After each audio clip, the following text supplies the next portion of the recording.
Detik-detik pengendara motor di Bekasi diadang perampok bersenjata golok, uang 450 juta rupiah hampir lenyap.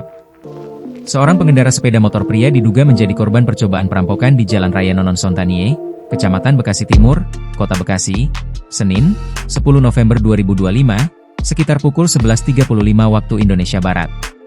Saksi mata, Muhammad Iqbal, 37, petugas keamanan kompleks perumahan setempat, mengatakan, korban dipepet oleh komplotan pelaku bersenjata tajam yang diduga mengincar uang tunai senilai 450 juta rupiah, hasil penarikan dari salah satu bank swasta.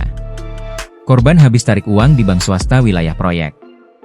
Saat melintas di depan pos jaga, pelaku memepet dan menyabet korban dengan golok, ujar Iqbal, Senin, 10 November 2025. Iqbal mengaku spontan berteriak dan berusaha menolong korban dengan mengambil traffic cone untuk dilempar ke arah pelaku.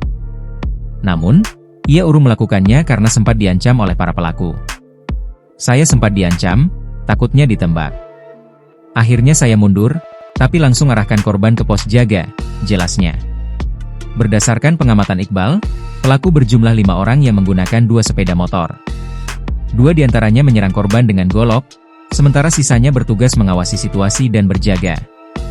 Akibat insiden tersebut, korban mengalami luka di bagian tangan dan tali tasnya sempat putus. Kapolsek Bekasi Timur, Kompol Ahmadi, membenarkan adanya laporan kejadian tersebut. Pihaknya telah mendatangi lokasi dan memeriksa sejumlah rekaman CCTV untuk mengidentifikasi para pelaku. Proses penyelidikan lebih lanjut dilakukan bersama unit Reskrim Polres Metro Bekasi Kota untuk mengidentifikasi dan mengejar para pelaku, ujarnya singkat.